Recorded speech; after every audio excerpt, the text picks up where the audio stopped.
I don't sleep much these days. The desert wind keeps a soft hand on the eaves, and when it slips through the cracks, it brings back a breath of night that ain't here no more. Folks say time smooths a man's edges.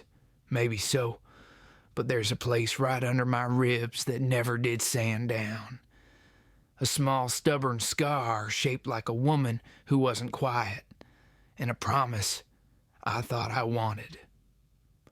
Most mornings I rise before the light and sit on the porch with my coffee, watching the land remember how to breathe.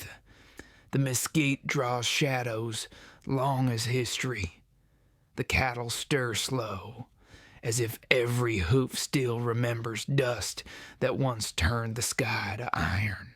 Out there you can hear your own life walking back to you, boot by boot, until it sits down, folds its hands, and tells you what you did and what you didn't. I used to think a man could order himself a peaceable life, same as buying salt or nails. I went and sent for a quiet bride from back east, someone to keep house, keep soft, keep the weather out of my bones. I told myself I'd earned that kind of hush. Years riding drag behind trouble, years talking low to bad men with fast hands. A quiet wife, that's what I wrote. A quiet wife, that's what I prayed over. But the West don't honor wish lists. It gives you what makes you honest. There are days when the memory comes clear as creek water. The station at Clear Waters, boards rattling, heat trembling over the tracks.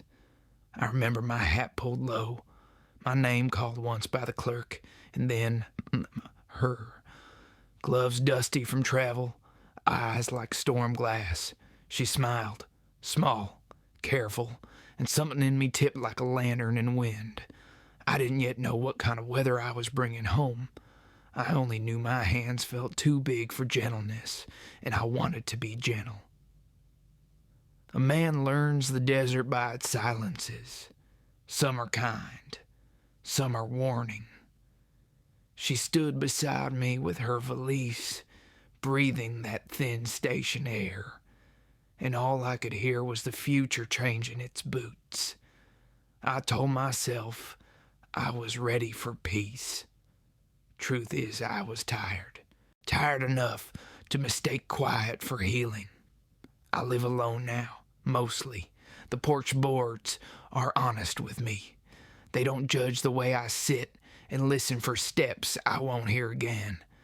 The prairie has 1,000 ways to say, remember, and the sun sets in all of them. When the light goes purple and the coyotes begin their talk, I feel the weight of what we survived, and the weight of what I tried to tame. Maybe that's my trouble, thinking love was a fence line you keep tight. Turns out some hearts are wild country. You don't own them. You ride beside them and pray you're worthy of the dust they raise.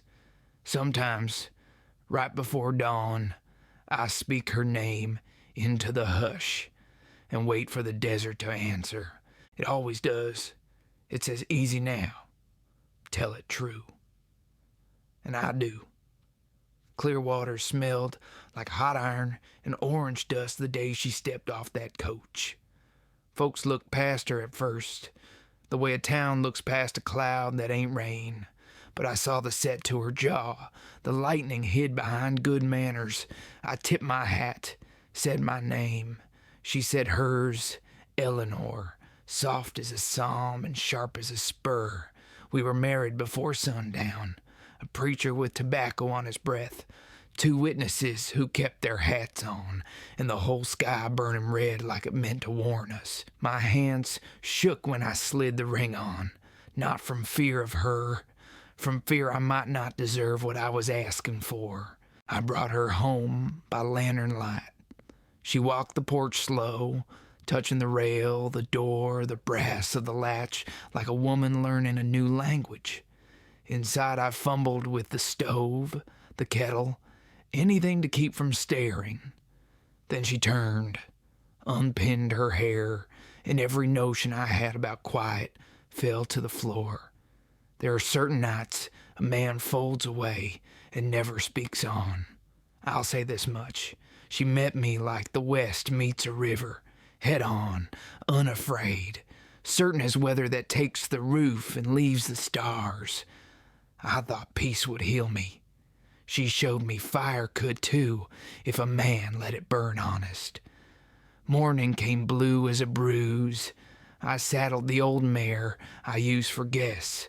Eleanor looked past her, pointed to a bay with a stubborn eye. "Rosalind," I said, "she's rank." Eleanor smiled like she'd been waiting all her life for something that said no.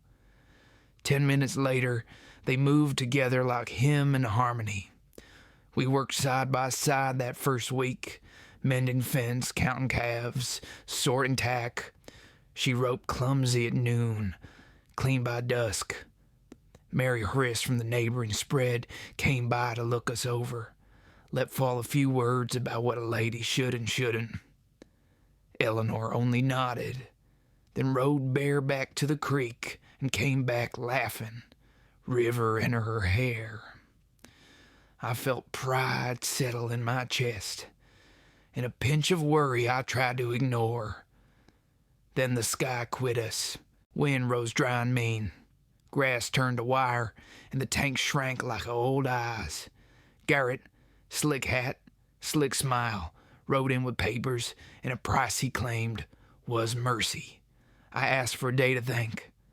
He left dust and a warning about men who wait too long.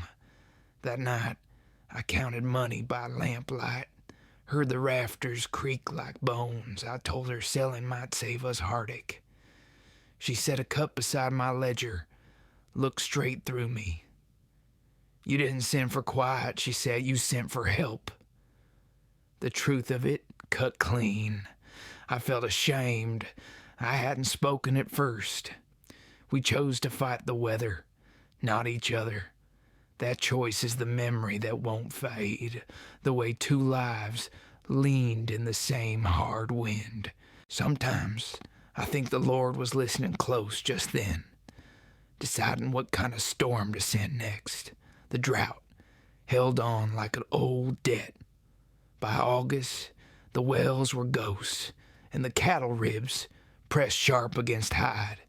The wind carried more dust than mercy. I'd wake before dawn, step out on the porch, and smell the land dying slow. Eleanor would be there, already tying her braid, her hands raw from rope and sun, her face calm as Sunday. One morning she found me staring at the horizon where smoke met cloud. "It's coming," she said. I asked what. She didn't answer. Maybe she didn't know. Maybe she did. That afternoon, the storm rolled in, sky gone yellow, wind like a beast unchained, dust swarms so thick it sounded like rain that never fell. We ran to the barn, shutting doors that wouldn't stay shut. I heard the shingles lift, the horses scream.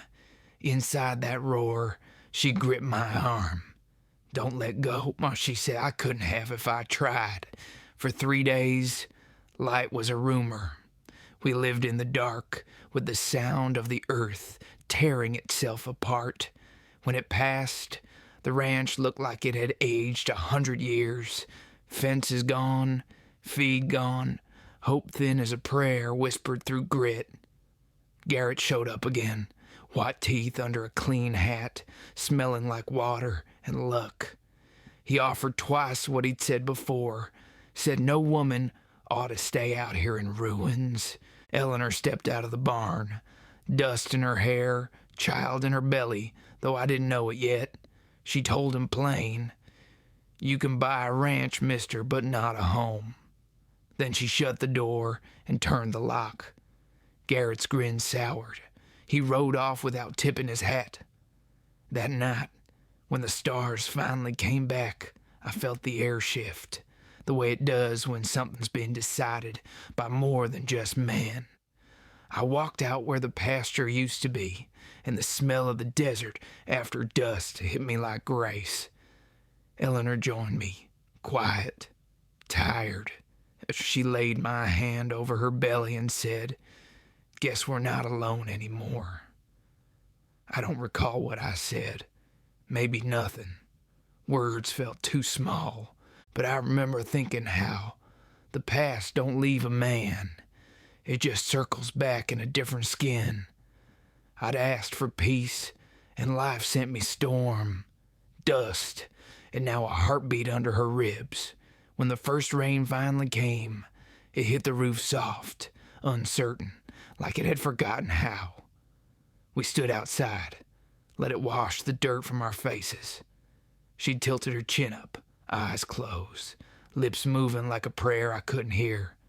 I reckon it was thanks, or maybe warning. Either way, that night I knew what's meant for you will find you, even if it has to ride through hell to do it. Winter came early that year, slipping down from the mountains like a thief.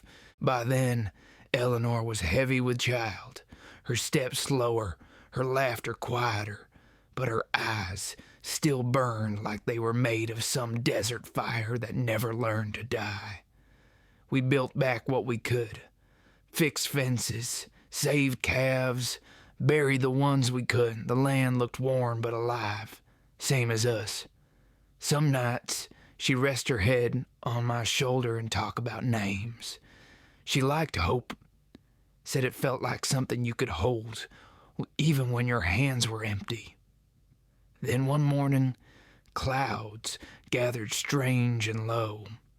The wind turned sharp, and snow began to fall, lazy at first, then mean.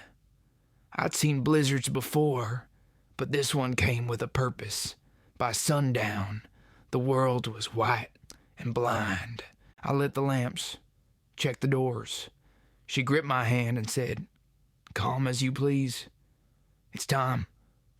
Lord knows I'd rather face a gunfight than the sound of her pain in that storm. The walls moaned, the roof cracked, and she fought like the West itself, fierce, proud, unwilling to quit. I did what the midwife had taught me years ago. Praying, I remembered right. The baby came silent, and for one long breath, so did the world. Then, just as I felt the weight of losing everything, a cry broke through the wind. It wasn't much louder than a whisper, but it was enough to bring me to my knees. I placed that little girl against her mama's chest, and Eleanor smiled. Soft, spent, beautiful beyond anything the desert had ever shown me. "Hope," she said, "she's hope." I reckon I'd seen miracles before, out there in the wide land where death makes its rounds daily. But that moment was the only one that ever made me believe heaven sometimes bends close enough to touch. The storm raged for 2 more days. We took turns keeping the fire alive, feeding the horses, holding the baby close to our skin. Every time I looked at Eleanor, I saw the same wildness that first rode into clear waters, only steadier now, like she'd made peace with every mile behind her. When the storm finally broke, sunlight spilled through the cracks like something holy. The world outside was quiet, blank, ready to begin again. I stepped out onto the porch with hope in my arms. The air was cold and clean, the kind that hurts to breathe but reminds you you're still here. Eleanor stood behind me, wrapped in my coat. She leaned her head against my back and whispered, "We made it." And right then, I realized she didn't just mean the storm. Years have gone soft around the edges since that winter. The ranch is smaller now. Fewer cattle, fewer chores, just me, the wind, and the whisper of her voice in every wooden board this place still holds upright. Hope's grown, married a ranch hand from down near Abilene. She's got her mama's eyes, her way of looking through a man's armor and seeing what's trembling underneath. Eleanor's gone these 5 years. The sickness took her slow, kind at first, then cruel. I buried her under the cottonwood by the creek where she liked to sit come spring. Boots off, toes in the water. Some days I still bring coffee for two and wait for the air to stir like she's answering. The desert don't forget. It just hums your memories back in a lower key. I've come to see that what I called quiet all those years ago was just fear wearing manners. The real quiet, the kind that don't scare a man, comes after you've loved something wild and let it run free. When the sun goes down behind the mesa, I ride out to the ridge. The world turns gold, then violet, then the color of forgiveness. I can almost hear her laughter in the wind, soft, reckless, sure. Sometimes I talk back to her, tell her what she already knows. The ranch stands, the land breathes, and Hope's got a little girl of her own now. They named her Eleanor. I figure that's how the West keeps its promises. Not with thunder, but with small circles of life. Turning and turning till the hurt don't hurt so sharp. Most nights, I sleep in the old chair by the fire. When the wind slips under the door, I let it. It carries her scent, smoke, sage, and a touch of rain. I close my eyes and remember the first time she rode Rosalind across the yard, hair flying, eyes blazing, shouting something I couldn't hear over the wind. I didn't need to. I'm new. Now, when the coyotes start their mournful hymn, I smile. They sound like the land itself, telling old truths in new tongues. I lift my cup to the dark and whisper, "We made it, darling, all the way." And maybe love ain't about holding on. It's about learning to let go gentle.